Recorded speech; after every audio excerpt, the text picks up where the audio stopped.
नमस्कार दोस्तों, मैं रीना आपके अपने channel Leena kitchen recipe and blogs में स्वागत करती हूँ। तो आज हम जानेंगे कि अग्नि पुराण के अनुसार शनि ग्रह की से मुक्ति के लिए मूल नक्षत्र युक्त शनिवार से आरंभ करके 7 शनिवार शनिदेव की व्रत और पूजा की जाती है। और इस व्रत और पूजा के लिए शनिदेव की व्रत कथा जरूर जान लेनी चाहिए।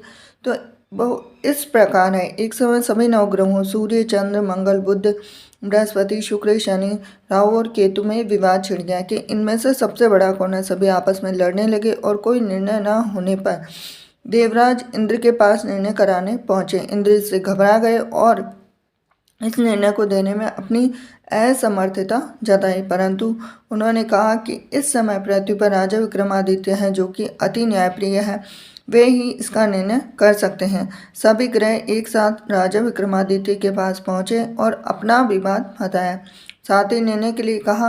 राजा इस समस्या से अति चिंतित हो उठे क्योंकि वे जानते थे कि जिस किसी को भी छोटा बताया वही कुपित हो उठेगा।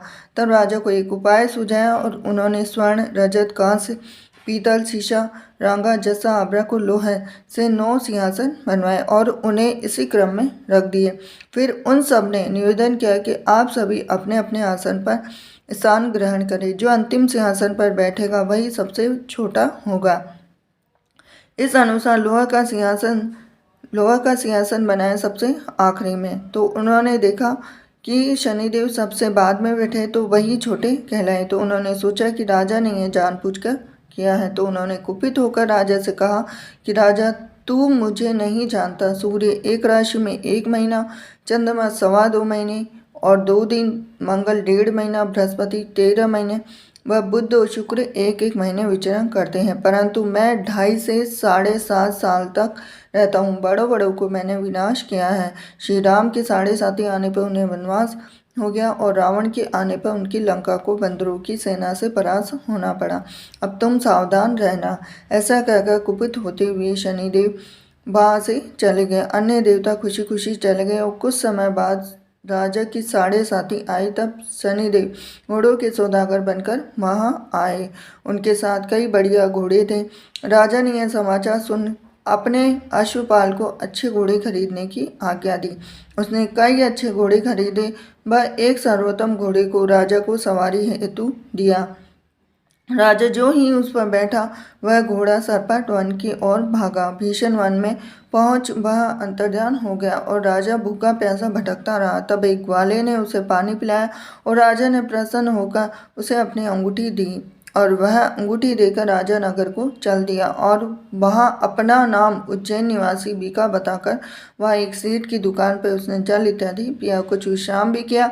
भाग्यवश उस दिन सेठ की बड़ी बिक्री हुई और सेठ उसे खाना इत्यादि कराने खुश होकर अपने साथ घर ले गया। अब वहां पर उसने एक खूंटी पर देखा कि एक हार टंगा है जिसे खूंटी निगल रही है। थोड़ी देर में पूरा हार गायब था। तब सेठ ने आने पर देखा कि हार गायब है। तब उसने समझा कि बीका ने ही उसे चुराया है। उसने बीका को कोतवाल के पास पकड़वा दिया। फिर राजा ने भी उसे चोर समझकर हाथ पैर कटवा दिए। वह चोरंगिया बन गया और नगर के बाहर फिकवा दिया गया। वहां से एक तेली निकल रहा था जिसे दया आई और उसने बीका को अपनी गाड़ी में बिठा लिया। वह अपनी जीभ से बेलों को हाँकने लगा। उस काल राजा की शनि दशा समाप्त हो गई। वर्षा काल आने पर वह मल्हार गाने लगा। तब वह जिस नगर में गया था वहाँ की राजकुमारी मन भावने को वह इतना भाया कि उसने मन ही मन प्रण लिया कि वह राग गाने वाले से ही विवाह करेगी। अब उसने दासी को ढूंढने भेजा तो दासी ने कहा कि वह एक चौरंगिया है, परंतु राजकुमारी नहीं माने। अगले ही दिन उठते ही वह अनशन पर बैठ गई। अब विवाह करेगी तो उसी से करेगी। अब उसे बहुतेरा समझाने पर भी वह न मानी तो राजा ने उस तेली को बुला भेजा और विवाह की तैयारी करने को कहा।